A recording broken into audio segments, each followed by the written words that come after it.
Hello, Cadre Sphere. Not sure if I'm having technical difficulties or not. Node publisher. Okay.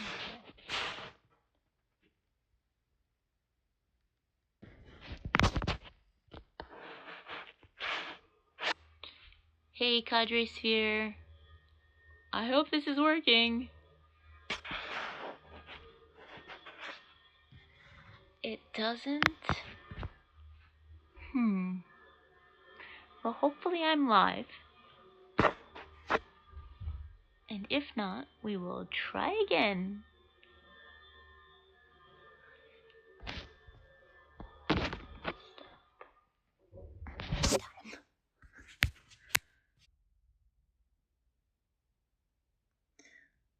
All right. This is Aneela. Hopefully this is working. I see Lindsay has joined, so hopefully it's working. I'm getting some notifications that are popping up with some errors, so I hope that you can see me.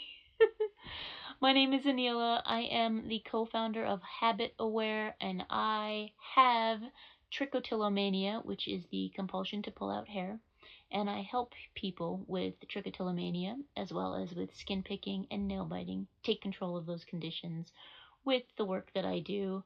I am not a mental health treatment professional. I do the work that I do through my lived experience and in helping tens of thousands of people. And in doing so, have come up with a way of looking at life, which is leading with love. And today I wanted to talk about, and how funny, my little note paper is gone, so that's okay. Today I wanted to talk about coulda, woulda, shoulda. And this actually came up in our conversation in the Habit Aware's online community for people with these mental health conditions, body-focused repetitive behaviors. Hi, Lindsay. If you're there still, please let me know so that I know that this is working. Because last week we did this, I did this, and it didn't seem to go through. So I'm hoping that we are not in the same place again with that. But yeah, this idea of coulda, woulda, shoulda is a mentality that I think keeps us stuck. It doesn't keep us stuck. It keeps us stuck in the sense of it makes us constantly look backward and not able to move forward, or move forward with fear. And so this idea of coulda, woulda, shoulda came up in the online community that I host through Habit Aware, where one of the folks said, I wonder who I would have been. I wonder if I would have been a better swimmer if I didn't have hair pulling. And the reason then she went on to share that as a child, when she was hair pulling, she was really, really scared of going underwater during swim lessons because it would most certainly show the bald patches that she had. And so that fear led her to cry and cry and cry until her parents said, fine, you don't have to go to swim lessons anymore. So now she's a 40-something adult that doesn't really know how to swim. And so, even in my own life, just last week, I found out, so backing up a little bit, I lost my father to cancer when I was 17. And during that time, he was sick, for about 3 or 4 years that he was sick with leukemia. One of the things that we had to do was try to find a bone marrow match. And I still remember a volunteer from Be the Match coming to my temple, and lines and lines and lines of people doing the cotton swabs in hopes of being a match for my dad. And we never found that match, unfortunately. And just 2 weeks ago, my cousin, who, this was 20 years ago, so he was probably in his 20s. My cousin shared that he had gone to the hospital in India, in Bombay, to see if he was a match. And he was a pretty close match. is what he shared with us recently, with my mom and me and my sister. And the hospital in Bombay talked to the hospital in New York where I was growing up, and they said it was too late.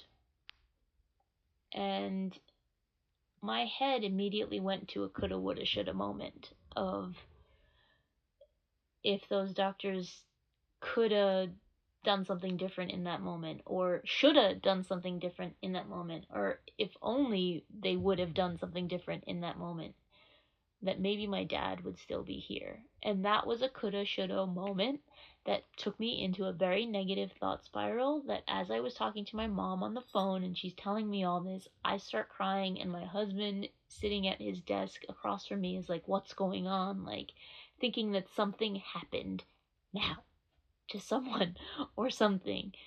But it was all coulda, woulda, shoulda in the past that was impacting me. And I realized it right away, and I recognized it, and I shared with him, and I said, but it's okay, because all that actually did happen was supposed to happen to get me to where I am today.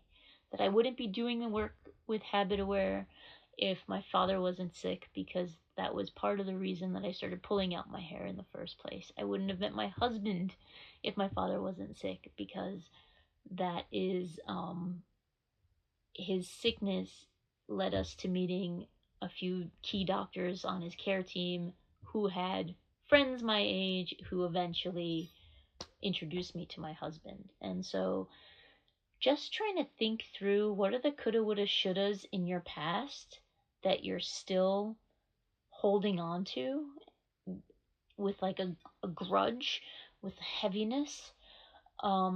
It's holding you back.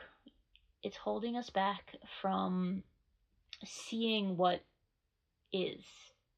So instead of looking at what if XYZ happened, we need to move to what is land. And maybe that's why they spell it island, because what is land? That we move to what is land instead of what if land. And in doing so, it allows us to stay in the present moment and reduce that anxiety and reduce that depression from worrying about the past and from thinking too far into the future and worrying about the future. So when you catch yourself in a coulda, woulda, shoulda spiral, please remember to switch from what if to what is. And in doing so, you are choosing love for yourself and choosing love for what the universe is putting in front of you. If I had stayed in that coulda, woulda, shoulda mindset, I could have seen myself getting angry at my 20-year-old cousin for not pushing hard enough. To say, no, what do you mean it's too late? Let's at least try, right? And we didn't know, so we couldn't push. Or being angry at him for not communicating it with us so that we could push. But I'm not going to go there. I'm going to choose love, and I'm going to choose not coulda, woulda, shouldaing that moment, and instead acknowledge what is, that it happened, and now we will go forward. We will move forward with what we know. And now the beauty of it is, he is now a doctor. He is now probably in his 50s. And he can take that lesson to his patients, to not be one of those doctors that says it's too late, but to think through and to act with love, to at least try. And that's, to me, amazing, because I know he's a very amazing doctor. He's gotten tons of recognition for the work he does in India, and I'm certain that his experience with my father's sickness has impacted his skills and ability and practice as a doctor. So again, that bad thing, there is always a good thing. We just have to look for it. So again, thank you for being here today. I sincerely hope that you can hear me and that this records. And I will see you next Wednesday. Wishing you love, strength, and awareness. Bye.